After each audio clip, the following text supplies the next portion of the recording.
વડોદરાના માંજલપુર વિસ્તારમાં લુખ્ખા તત્વો દ્વારા પાર્ક કરેલા વાહનોમાં તોડફોડ કરવામાં આવી। એક સાથે 9 જેટલી રિક્ષા અને છકડાને નુકસાન પહોંચાડવામાં આવ્યું। થોડા સમય અગાઉ આ જ વિસ્તારમાં પાર્ક કરેલ 5 જેટલી રિક્ષાના ટાયરની ચોરી થઈ હતી, જેથી લોકોની સુરક્ષા સામે પણ હવે સવાલો ઊભા થયા છે। વાહનોમાં તોડફોડ કરવામાં આવી હોવાના સીસીટીવી પણ સામે આવ્યા છે। સમગ્ર મામલે ફરિયાદ નોંધાતા પોલીસ દ્વારા તપાસ હાથ ધરવામાં આવી છે।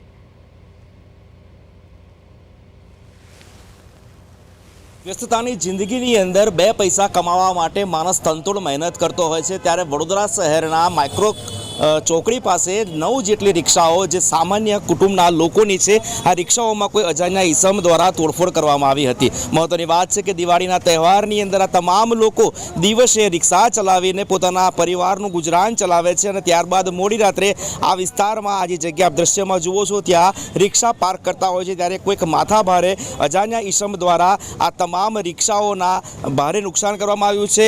કાચથી તેને નુકસાન પહોંચાડવામાં આવ્યું છે, તમામ રિક્ષાઓના કાચ તોડવામાં આવ્યા છે। સાથે સાથે આ તમામ રિક્ષાઓને નુકસાન પહોંચાડીને જ્યારે અજાણ્યા માણસે એક વિકૃત પ્રકારનો આનંદ લીધો હોય તેમ લાગી રહ્યું છે। અલબત્ત આ રિક્ષા ચાલકો જે છે તેઓની જો વ્યથા સાંભળીએ તો તેઓ કેટલાક રિક્ષા ચાલકો દ્વારા લોન પર આ રિક્ષા લેવામાં આવી છે અને રિક્ષા ચલાવીને પોતાનું ગુજરાન ચલાવે છે। એક રિક્ષા ચાલક આપણી સાથે છે। ખાલિદ, શું કહીશ, આ જે રીતે નુકસાન પહોંચાડવામાં આવ્યું છે કોણ હોઈ શકે અને કેવી રીતે આખી ઘટના થઈ છે? मेरे को नहीं मालूम भाई कौन था। मैं तो शाम को 12:45 पे गाड़ी खड़ी करके गया था। मैं सुबह 4 बजे जाता हूँ ना तो देखा गाड़ी में एक भी कांच नहीं थी, सबकी गाड़ी कांच फूटी हुई थी। अब इसका 10,000 का हफ्ता है, कहाँ से हफ्ता भरूँ?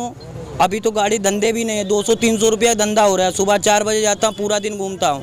पूरी घटना को लेकर पुलिस को इतला किया गया है? किया इतला किया है ना। पुलिस अभी मिली नहीं। मैं दोबारा फिर गया था, साहब नहीं थे, अभी आए नहीं थे साहब। ચોક્કસથી આ રિક્ષા આપ જુઓ છો દ્રશ્યમાં એ પ્રમાણે કાચનું તો નુકસાન પહોંચાડ્યું છે, એ ઉપરાંત અહીંયા પાર્ક કરેલી આ તમામ રિક્ષાઓ જે છે એ રિક્ષાઓને અજાણ્યા માણસે નુકસાન પહોંચાડ્યું છે। મહત્વની વાત છે કે આસપાસની દુકાનમાં જે સીસીટીવી લગાવેલા છે, સીસીટીવીમાં આ જે ઈસમ છે તેની આ હરકત કેદ પણ થઈ છે, પરંતુ આ પ્રકારની જે કામગીરી થઈ છે, આ પ્રકારની જે પ્રવૃત્તિ થઈ છે તેને લઈને ચોક્કસથી કહી શકાય કે એ વિકૃત પ્રકારનો માણસ હોઈ શકે, કેમ કે ન માત્ર આ 9 રિક્ષાઓ પરંતુ સામેની તરફ જે રોડ છે એ રોડ ઉપર પાર્ક કરેલી બીજી લગભગ 4 જેટલી રિક્ષાઓને પણ આ જ વ્યક્તિ દ્વારા નુકસાન પહોંચાડવામાં આવ્યું હતું। ત્યારે ચોક્કસથી પોલીસને પણ આ સમગ્ર ઘટના અંગે જાણ કરવામાં આવી છે। હવે પોલીસ પોતાના ટેકનિકલ સોર્સથી આ જે ઈસમ છે જેને આ પ્રકારની નુકસાનની કામગીરી કરી છે તેને પકડે અને આ જે ગરીબ રિક્ષા ચાલકો છે તેઓને ન્યાય મળે તેવા પ્રયાસ કરે તે ઇચ્છનીય બન્યું છે। કેમેરા પર્સન નિકિત સોની સાથે તુષાર પટેલ, પ્રદેશ 24 ગુજરાતી ન્યૂઝ, વડોદરા।